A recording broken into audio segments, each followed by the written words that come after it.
I thought I'd open up my welcome to everybody by taking my top off this morning. At 47, I'm still explaining to my parents, but why? Why did you have to take your top off? And I said it's for the LA magazine, beautiful magazine, and health and wellness, of course, is a topic that is new to me in the last few years. Health was not ever anything that I really concerned myself with because I was always healthy. But I want to say quickly before I get started that there's so many people in the room that are big inspirations to me. Joyce Austin, of course, many of you will know, and Dr. Dennis Slayman is a true rock star in my life and in so many of our lives, and of course Marianne Williamson and Dr. Siegel and so many great and wonderful and inspired people. But as I was saying, I've always been healthy. Before I was diagnosed in 2006, I did a ton of work for breast cancer causes, never ever making any association with my own health. And in the 17 years of touring up until that point, I'd never even canceled a gig. I canceled one gig for food poisoning. So I never had any idea that perhaps in my body there was something going awry. And whatever the correlation you can make to the original proliferation of your cells, whether it's been there for a long time or whether the moment that it makes its appearance is related to stress is never in my mind. I've always eaten pretty well, with the exception of the occasional bag of Fritos or Krispy Kreme donuts. And have always loved sports and have always been fit. And in 2006, I went in for just a routine mammogram, not having any breast cancer in my family history, not having found a lump, just a typical yearly mammogram.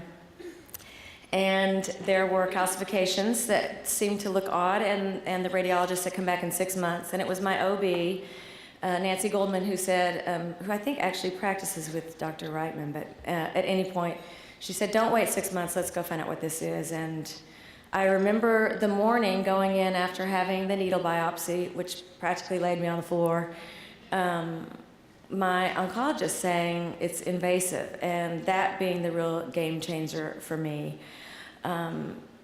Many of you in this room probably are very, very aware of what I feel like are the benefits of meditation and of mindfulness. And there were many lessons for me in my cancer diagnosis, and one of those things was my reliance on being able to find some serenity through meditation and helping to heal my body through visualization as well as mindfulness. And it's an amazing community, this breast cancer thing. I can walk through an airport and women who have breast cancer will find me, and there is an immediate sisterhood. And so many women will talk to me about their relationship to cancer as far as their lesson was concerned.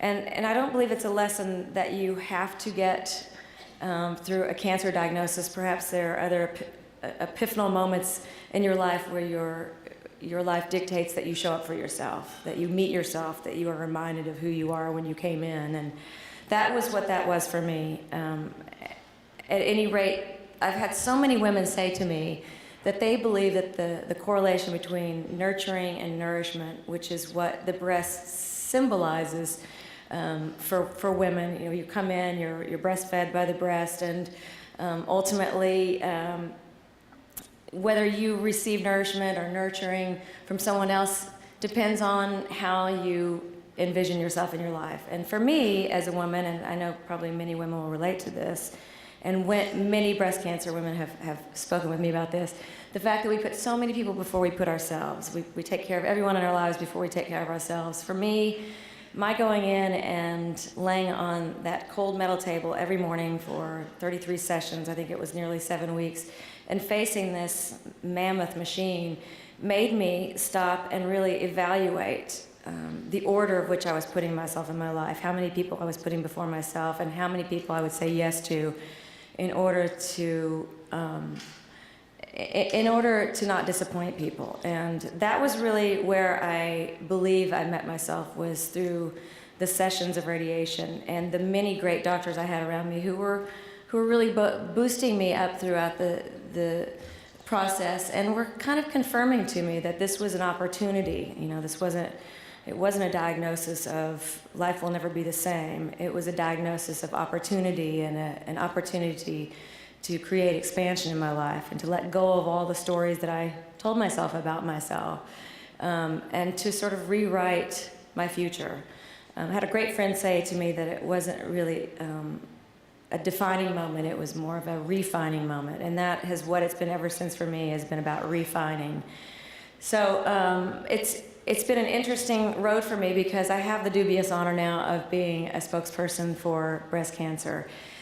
Because I have so many women who are part of my fan base, and so many women who are young, you know, from 30 on up to my young age of 47, and even older, that I get to talk to you about knowing your family history and about being diligent about getting your mammograms. And one of the things that I realized early on, when you get diagnosed, you become a student of cancer, and you become a student of what it is you put into your body, and how that relates to the universe. And for me, there is an ongoing dialogue, I feel, amongst not only women but men about what it is environmentally that we come into contact every day with, but also what it is we put into our bodies and what we feed our children's bodies. And it's a wonderful dialogue, particularly at this moment in time when science is really helping us to educate ourselves as to the effects of what it is that we feed our bodies, and how it is that we envision ourselves. And so you guys are going to have a great day, and I wish I could be here to hear